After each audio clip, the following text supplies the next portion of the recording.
독수리에 대한 말씀을 드리겠습니다. 성경에 독수리라는 단어가 여러 번 나옵니다. 그 뜻을 우리가 찾아보기를 원합니다. 이사야 40장 27절입니다.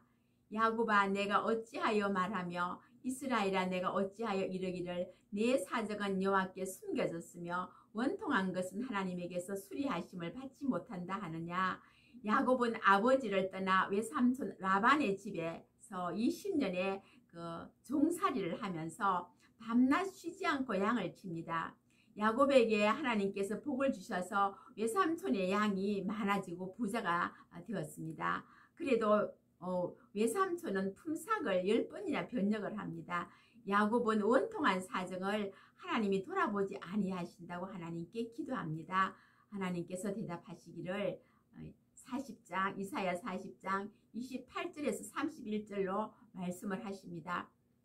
너는 알지 못하였느냐 듣지 못하였느냐 영원하신 하나님 여호와 땅끝까지 창조하신 자는 피곤치 아니하시며 곤비치 아니하시며 명철이 한이 없으시며 피곤한 자에게는 능력을 주시며 무능한 자에게는 힘을 더하시나니 소년이라도 피곤하며 곤비하며 장정이라도 넘어지며 자빠지되 오직 여호와를 앙망하는 자는 새 힘을 얻으리니 독수리의 날개 치며 올라감 같을 것이요 다른 박질하여도 곤비치 아니하겠고 걸어가도 피곤치 아니하리라. 하나님께서 이렇게 말씀을 하십니다. 그러나 이제 창조주 하나님은 기도 응답을 안 주시는 것이 아니라 원통한 일을 당하게 하므로 기도하게 하시고 더 좋은 독수리 같은 힘을 주셔서 다른 박질해도 곤비치 않고 걸어가도 피곤치 아니하는 그런 독수리 힘을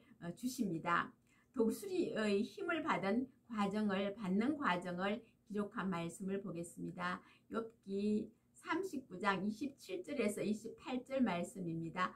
독수리가 공중에서 떠서 높은 곳에 보금자리를 만드는 것은 그것이 어찌 내 명령을 의지함이냐. 그것이 낭떠러지에 집을 지으며 뾰족한 바위 끝이나 험준한테 거하며 이 말씀을 설명을 하겠습니다. 독수리는 높은 험한 산 위에 집을 짓되 낭떠러지나 뾰족한 바위 끝에 집을 짓습니다.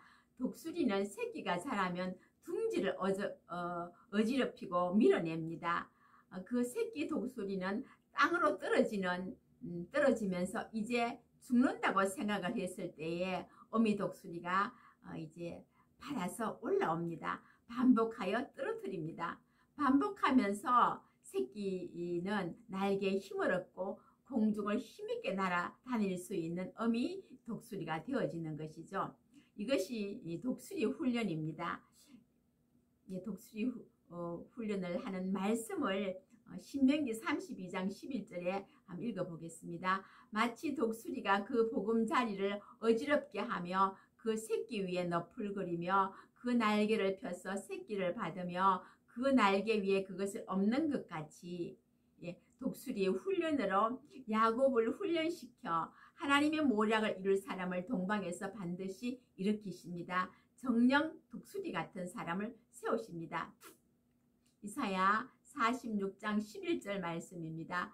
내가 동방에서 독수리를 부르며 먼 나라에서 나의 모략을 이룰 사람을 부를 것이라. 내가 말하였은즉 정령 이룰 것이요 경령하였은즉 정령 행하리라. 종을 삼으시려고 동방 땅끝 땅 모퉁이에서 부르십니다. 평범했던 야곱에게 놀라운 일이 일어납니다. 붙들어 주시고 함께 해 주시니까 독수리처럼 굳세게 되어지고 강하게 되어지고 걸어가도 피곤치 아니하고 달려가도 곤비치 아니합니다. 이사야 41장 9절입니다.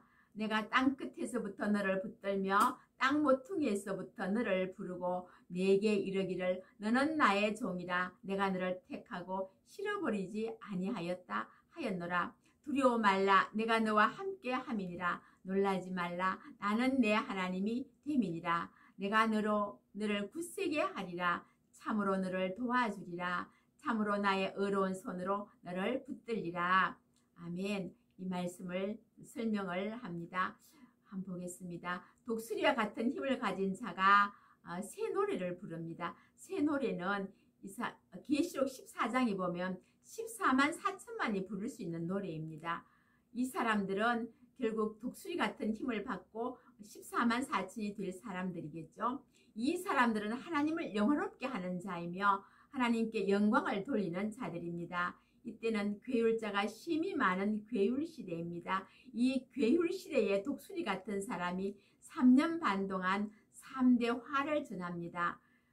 전하고 쇠잔에 갑니다. 쇠잔에 지는 이유는 두 증인의 권세가 3년 반 동안만 하나님께서 주셨기 때문에 그렇습니다. 3년 반이 지나면 이 두 증인의 권세는 없어지는 것입니다. 그래서 쇠잔에 간다 이렇게 말합니다. 쇠잔이라는 뜻은 쇠하여지고 약하여져서 나중에 소멸되어진다는 뜻을 가지고 있습니다. 이사야 42장 10절입니다. 항해하는 자와 바다 가운데 만물과 섬들과 그 거민들아 여호와께 새노래로 노래하며 땅끝에서부터 찬송하라. 이사야 24장 15절에서 16절 말씀입니다. 그러므로 너희가 동방에서 여호와를 영화롭게 하며 바다 모든 섬에서 이스라엘 하나님 여호와의 이름을 영화롭게 할 것이라. 땅끝에서부터 노래하는 소리가 우리에게 들리기를 의로우신 자에게 영광을 돌리세 하도다. 그러나 나는 이러기를 나는 쇠잔하였고 쇠잔하였으니 내게 화가 있도다. 괴율자가 괴율을 행하도다. 괴율자가 심히 괴율을 행하도다 하였도다. 이 괴율 시대이기 때문에 이제 속이는 시대. 그래서 이 괴율 시대에 동방 땅끝 땅 모퉁이에 독수리가 일어납니다. 계시록의 말씀을 전하다가 이 괴율한 사람들에 의해서 죽임을 당하죠. 계시록 8장 13절입니다. 내가 또 보고 들으니 공중에 날아가는 독수리가 큰 소리로 이르되 땅에 거하는 자들에게 화가 있으리로다. 이 외에도 세 천사의 불납할 소리를 이남이로다 하더라. 독수리 같은 힘을 가진 자가 나팔지향의 3대 화를 전합니다.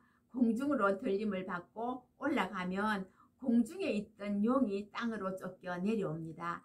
땅에 내려와서 세계 단일 정부를 세우죠. 그래서 짐승의 표를 받게 합니다. 이때가 이제 바로 후 3년 반이죠. 그래서 이 짐승의 표를 받지 않기 위해서 하나님의 구원받을 하나님의 백성들은 예비처로 가게 되어지는 것입니다. 예비처에서 후 3년 반 동안 양육을 받습니다. 양육이란 말은 새하늘과 새 땅에 들어갈 수 있도록 거룩해지는 과정을 말합니다. 그래서 이때 예배처로 갈 때에도 성도들이 이 독수리의 그 날개의 힘을 받아서 곤비치 아니하고 피곤치 아니하다 이런 뜻을 가지고 있죠. 계시록 12장 13절에 14절 이제 한번 읽어보겠습니다. 용이 자기 땅으로 내어 쫓긴 것을 보고 남자를 낳은 여자를 핍박하는지라. 그 여자가 큰 독수리의 두 날개를 받아 광야 자기 곳으로 날아가 거기서 그 뱀의 낯을 피하여 한때와 두때와 반때를 양육받음에 이제 그 용이 독수리 같은 사람이 올라가니까 그 용이 공중의 권세를 잡고 있다가 이제 자리를 빼앗기고 땅으로 내어 쫓긴다는 것입니다. 그래서 와서 교회를 핍박하는 것이죠. 짐승의 표를 받게 하고 또 이제 교회를 핍박해서 이제 하니까 이 성도들이 이 짐승의 표를 받지 않기 위해서 도망을 간다, 예비소로 간다라는 것입니다. 이 독수리는 신성을 말합니다. 이스라엘 민족이 출애굽할 때에도 독수리의 날개로 업어서 광야를 지나갔다 이렇게 말을 합니다. 그래서 이 독수리는 신성을 말하죠. 출애굽기 19장 4절 말씀을 읽어보겠습니다. 나의 애굽 사람에게 어떻게 행하였음과 내가 어떻게 독수리 날개로 너희를 업어 내게로 인도하였음을 너희가 보았느니라. 이 출애굽하는 사건을 말하죠. 독수리 날개로 업었다 이렇게 말합니다. 업어서 출애굽을 시켰다 이 말이죠. 그러나 예비처로 가지 아니하는 성도가 있습니다. 계시록의 말씀을 받지 아니하면 들림받는 사람들에 의해 칼과 활에 다 죽습니다. 이사야 41장 2절입니다. 누가 동방에서 사람을 일으키며 의로 불러서 자기 발 앞에 이르게 하여 열국으로 그 앞에 굴복케 하며 그로 왕들을 치리하게 하되 그들로 그의 칼에 티끌 같게 그의 활에 불리는 촉에 같게 하매. 동방의 독수리 같은 사람이 하나님의 입맞은 두 증인이며 동방 땅끝 땅 모퉁이에서 일어나고 하나님이 붙잡고 계시며 심판하는 권세를 받고 열국을 심판하게 되어지는 것입니다. 이 독수리에 대한 말씀을 여기서 마치기로 하겠습니다.